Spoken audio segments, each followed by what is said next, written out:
आज लगता है बारिश होने वाली है, इसलिए आज तो पानी देने से बच जाऊंगा। मैं भी उसी का वेट कर रहा हूँ।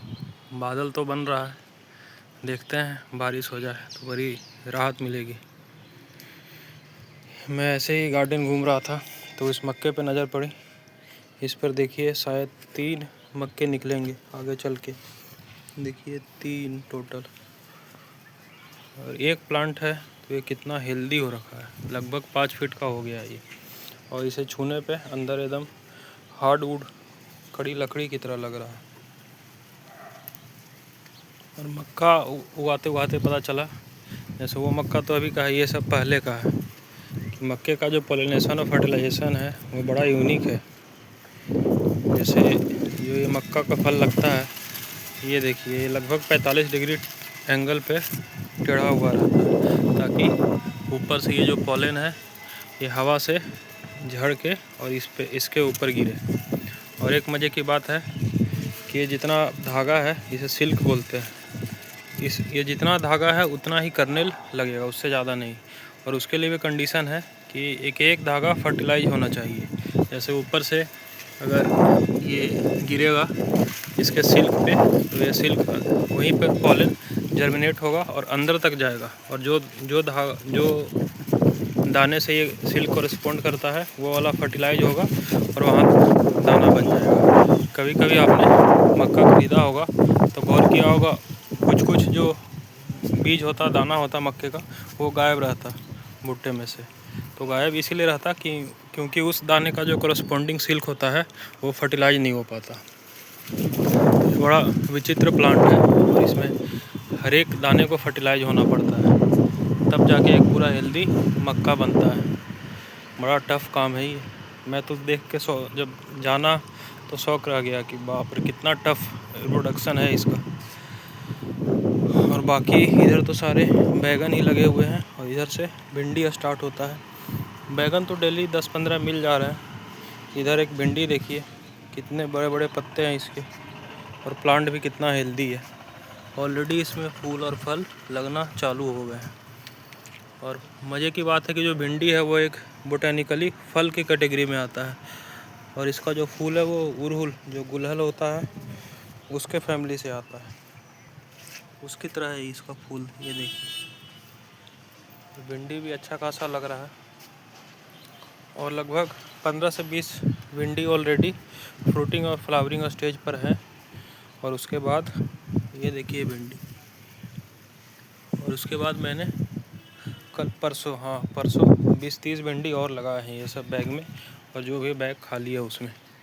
और ये सब छोटे छोटे बैग में मैंने धनिया लगाया है। और ये जो बड़ा दिख रहा है आपको, इसमें शिमला मिर्च और टमाटर लगाया है। देखिए कब जर्मिनेट होता है। और ये है बारिश की साइड इफ़ेक्ट। जैसे हर एक चीज़ के साथ होता है, हर एक चीज़ का कोई ना कोई साइड इफ़ेक्ट होता है। तो बारिश तो अच्छी चीज़ है, लेकिन ज़्यादा बारिश होना भी अपने आप में नुकसान है। इसके नीचे की मिट्टी गीली होकर धंस गई है, और ये पेड़ मैंने रखा हुआ था बीज के लिए कि बार बार मुझे बीज ना खरीदना पड़े, लेकिन ज़्यादा बारिश ने इसे डैमेज कर दिया है। अभी तो खड़ा हो गया है, देखते हैं कब तक ये रहता है ऐसे। लगता है कुछ दिन और इसे भी लगेगा पूरा बीज अच्छे से बीज बनने में।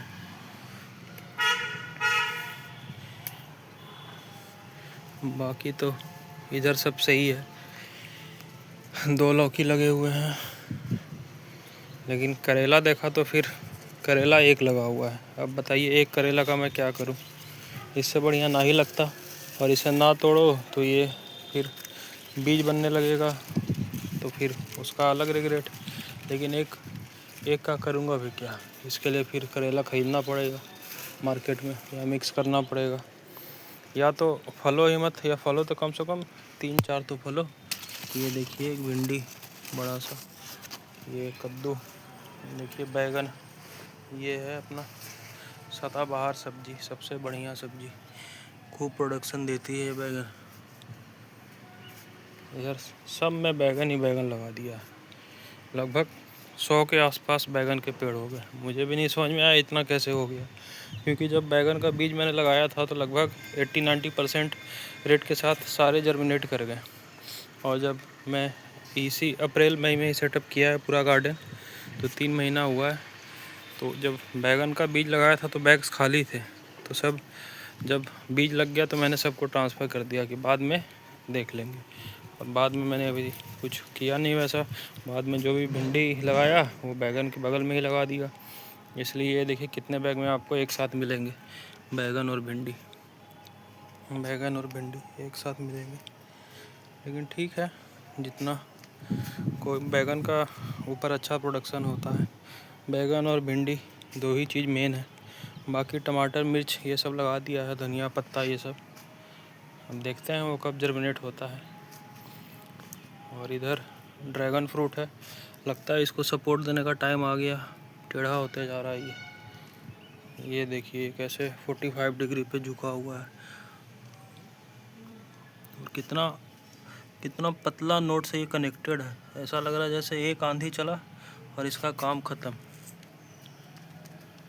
इसका भी वही हाल है, इतना नाजुक नोट से ये ज्वाइंट है, लग रहा है कि बस एक आंधी चली और ये टूट जाएगा, लेकिन ऐसा होता नहीं। ये अंगूर की बेल है, इसे बड़े बैग में ट्रांसफ़र करना है, लेकिन टाइम आने पे 2 तुरई भी लगी हुई है 2, लेकिन 2 का क्या ही होगा, लेकिन ठीक है 2 एक से तो अच्छा ही है। और वो पेठा है एक। बैगन की आपको यहाँ सब सारी वैरायटी मिलेगी, वाइट वाली बैगन, गोल वाली बैगन, ग्रीन वाली बैगन, सारी वैरायटी आपको मिलेगी बैगन।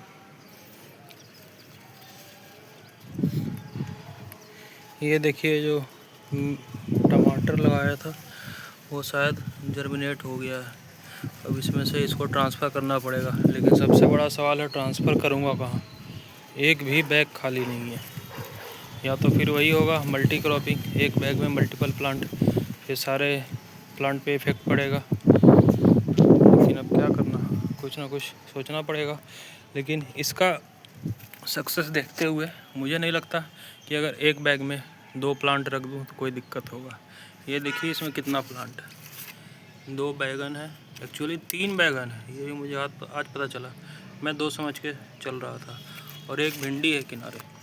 और फिर देखिए प्लांट का कंडीशन, प्लांट का प्रोडक्टिविटी देखिए। लोग बोलते हैं प्रोडक्टिविटी कम हो जाएगा ये, लेकिन ये देखिए कोई इशू मुझे तो दिख नहीं रहा इस प्लांट में। और बैगन तो अभी फ्लावरिंग स्टेज में ही है, वो भी फ्लावर ले रहा है, सब कुछ सही है।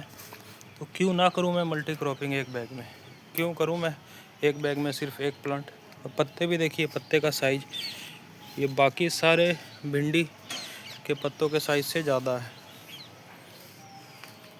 तो मैं तो यही करूँगा, ज़्यादा से ज़्यादा स्पेस यूटिलाइज हो सके, क्योंकि ऊपर जो मिट्टी लाने में और ऊपर ये सेटअप करने में जो मेहनत लगी है, वो एक बैग में एक प्लांट रहता है तो बड़ा ये लगता है मुझे। जैसे देखिए ये स्पेस भी मुझे खाली दिख रहा है, यहाँ भी मैं कुछ लगा दूँगा।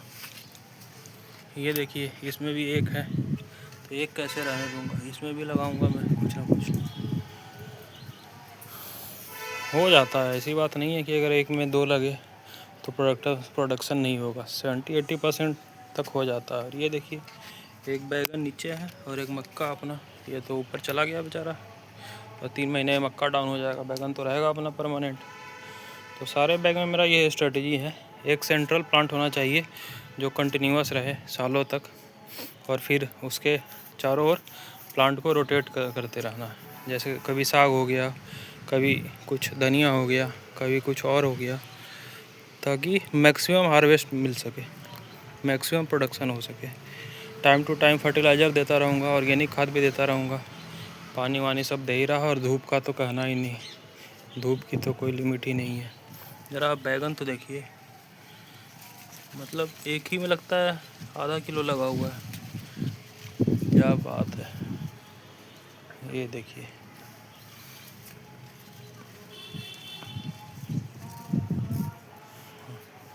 अब आज पानी नहीं दूंगा, आया तो था ऊपर पानी देने, लेकिन मौसम देख के लग रहा है शायद दोपहर या शाम तक बारिश हो ही जाए। तो क्या ही क्यों पानी देना, आधा घंटा 1 घंटा बर्बाद करना। वैसे भी हल्का मॉइस्ट तो है ही, हल्का नमी तो है ही सब में। बस भिंडी का पेड़ मुझे बड़ा अच्छा लगता है। इसका जो स्टार शेप लीव होता है, जो पत्ता देखिए कितना खूबसूरत है। लोगों को फल से प्यार होता है, मुझे तो पत्ता में जो सिमेट्री होती है वही मुझे आश्चर्य कर जाती है। ये देखिए कितना बढ़िया ये हर एक पत्ता अपने जेनेटिक कोड को याद करते हुए उसी रास्ते पे चल रहा है। कितना शेप, कितना ब्रांचिंग हो रहा है इसमें, देखिए कितना हेल्दी प्लांट। और सारे प्लांट लगभग ऐसे ही हैं, ऐसा नहीं है कि वो अकेला है इसलिए वैसा है। इसमें आप ब्रांचिंग देखिए और भिंडी देखिए। ऐसे नहीं भिंडी इतना सस्ता हो जाता है मार्केट में, 10 रुपये 20 रुपये किलो मिलने लगता है, जबकि उगाने में इतना मेहनत लगता है। क्योंकि भिंडी का प्लांट ईजी है और होता भी है तो कंटिन्यूस ये प्रोडक्शन देता है और कोई इशू नहीं आता, ज़्यादा ये नखड़े भी नहीं करता। और ये देखिए कितने ब्रांचिंग हो रहे हैं इसमें भी, हर एक ब्रांच पे लग रहा है। चलिए अब चलता हूँ नीचे अपना जो स्टडी है वो करने। गार्डन में तो आज कोई काम नहीं है, गार्डन का काम तो ख़त्म ही है। ये है गोल वाला बैग। फिर मिलते हैं, एक गार्डन का टूर ले लीजिए आप लोग जाते जाते।